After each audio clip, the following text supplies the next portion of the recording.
Good morning students. तो चलिए आज हम लोग स्टार्ट करते हैं अपनी पोएम जो कीपिंग क्वाइट है, उसी को आगे हम लोग कंटिन्यू करेंगे। So those who prepare green wars, war with gas, wars with fire, victory with no survivors, those is used for the war mongers, and green wars means war against environment.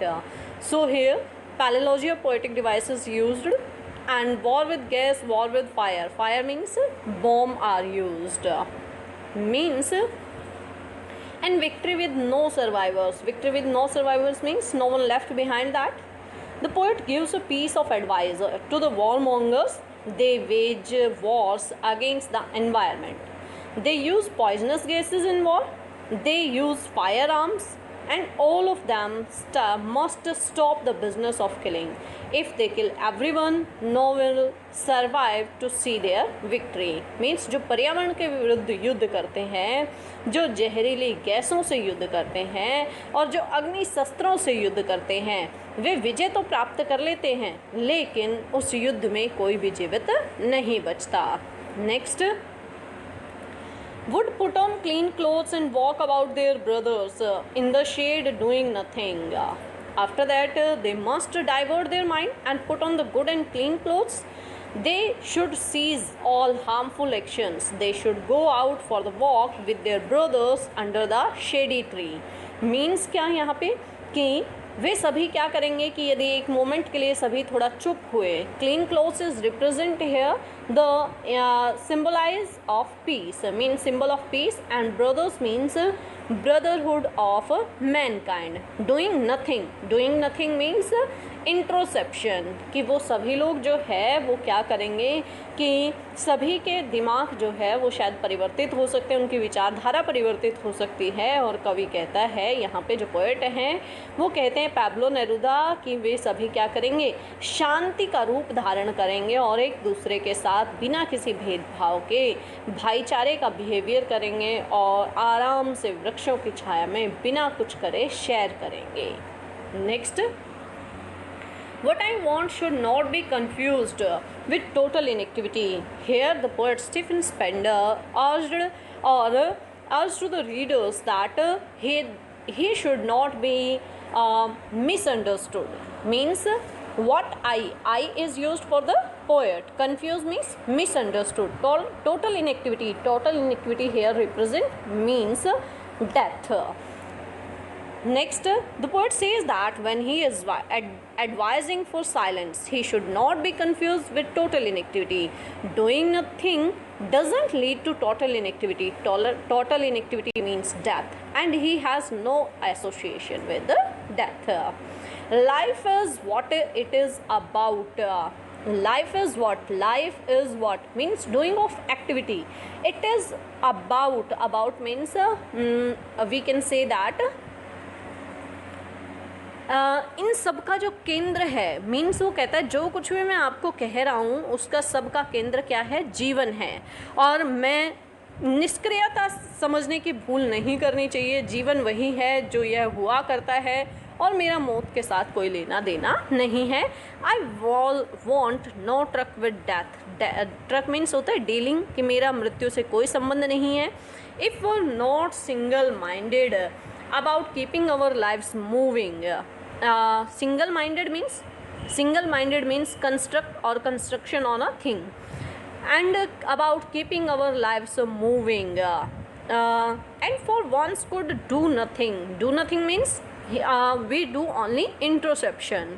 Perhaps a huge silence, huge means vast, might interrupt the sadness, interrupt this sadness means of never understood by us.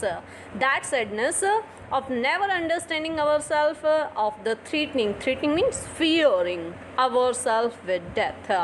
So poet says again कि he has no association with death, उसका मृत्यु से कोई लेना देना नहीं है, and it should not focus on only one thing, keeping our lives moving, कि हमें जो है क्या कि शायद एक लंबी चुप्पी हमें आपको कभी ना समझने से प्राप्त हुई उदासी, और क्या we should learn to give us rest, हमें क्या करने चाहिए, खुद को जो है कुछ समय के लिए आराम देना चाहिए। For once doing nothing can be good for us, एक साथ यदि हम धरती पर कुछ भी नहीं करेंगे तो क्या होगा कि शायद हम सब के लिए ये अच्छा होगा। When we are threatening ourselves with death, हम हमेशा जो है अपने आप को डराते रहते हैं मृत्यु से, then a long silence can do us good, शायद हो सकता है कि एक लंबी चुप्पी हमें इन सब से जो है वो बचा सके, हमारे लिए कुछ अच्छा कर सके। Next, perhaps the earth can teach us, and when everything seems dead and later proves to be alive. Perhaps the earth, so in this line we can say that here the poetic device is used here, personification, because it is written here, perhaps the earth can teach us. A teacher can teach, a human being can teach, earth can never be teach. So poet Pablo Neruda is used the figure of speech personification here. Us is used for the human. As when everything seems dead and later proves be alive. अब dead और alive बिल्कुल आपको एक दूसरे के नीचे जो words हैं वो दिख रहे हैं. So we can say that here the figure of speech used is antithesis. Antithesis means कि जब दो बिल्कुल अपोजिट, एक दूसरे के अपोजिट वर्ड एक साथ एक स्टेंजा में लिखे होते हैं, so we can say that there is figure of speech and that is antithesis. जैसे dead, alive दोनों एक दूसरे के विपरीत हैं, तो हम कह सकते हैं कि यहाँ पे जो figure of speech यूज़ हुआ है वो कौन सा यूज़ हुआ है, antithesis यूज़ हुआ है. नेक्स्ट कि perhaps the earth can teach us, यहाँ पे पैब्लो नेरुदा जो है वो आगे डिफाइन करते हैं कि mankind can learn a lesson from the earth. When everything appears to dead only one thing remains alive and it is earth. Now I will count up to 12 and you keep quiet and I will still go. I will go. Poet again repeat his repeat his request कि एक बार मैं फिर से. Now the poet will count up to 12 and all others will keep quiet, then he will go out from there. Next we will discuss the main questions of this poem. There are 4 questions. So first question, what will counting up to 12 and keeping still help us achieve? So the answer is, the poet urges us counting up to 12 and keeping still. Perhaps 12 here represents the 12 marks on the cloth. जो poet है, urges means request करता है us counting up 12 कि हम लोग 12 तक गिने and keeping still और फिर सभी एक साथ चुप हो जाएं. Perhaps शायद 12 here represent, यहाँ पे जो 12 लिया गया है रिप्रेजेंट करता है वो किसको, the 12 hour marks on the clock, 12 घंटे को जो कि घड़ी पे दर्शाए गए हैं. And most of the ills and troubles of the world were caused because of our rush and hurry. बहुत सारी समस्याएं, बहुत सारी परेशानियां इस संसार में सिर्फ और सिर्फ होती हैं किस लिए, क्योंकि हम लोग बहुत ज़्यादा रश, बहुत ज़्यादा हरी यानी कि जल्दबाजी में रहते हैं. हस्टल बस्टल लगातार जो है, भीड़ भाड़ा जो है, जल्दबाजी हमेशा चलती रहती है. तो इस वजह से क्या होता है कि संसार में ज़्यादातर परेशानियों का कारण यही है. And keeping still will give us necessary respite for piece. यदि हम एक क्षण के लिए चुप रहेंगे तो उससे क्या होगा कि give us the necessary respite for peace, शांति के लिए हमें थोड़ा समय मिल जाएगा. Next question, do you think the poet advocates total inactivity and death? So easily you can answer in the one word, no he does not. लेकिन आपको उसके पीछे रीज़न भी बताना है why. He makes it very clear the stillness should not be confused and equated to total inactivity. Means इस poem में जो पैब्लो नेरुदा है वो कहते हैं कि वो कहते हैं कि स्टिलनेस मतलब कि शांति को बिल्कुल भी उनको लेके कंफ्यूज नहीं होना चाहिए, क्योंकि उनका कहना मीन्स स्टिलनेस का उनका कहने का मतलब टोटल इनएक्टिविटी नहीं है। टोटल इनएक्टिविटी ब्रिंग्स डेथ, क्योंकि टोटल इनएक्टिविटी क्या लेके आती है? डेथ ही टोटल इनएक्टिविटी ला सकती है। क्यों? क्योंकि ह्यूमन बीइंग सिर्फ डेथ के टाइम पे ही ऐसा होता है कि वो कोई मूवमेंट नहीं करता, otherwise when he is sleeping, when he is walking, कुछ ना कुछ एक्टिविटी लगातार वो करता रहता है। सोने के समय जो ब्रीथिंग ही लगातार जो है करता रहता है ह्यूमन बीइंग, मीन्स कुछ ना कुछ मूवमेंट उसकी लगातार चलती रहती है।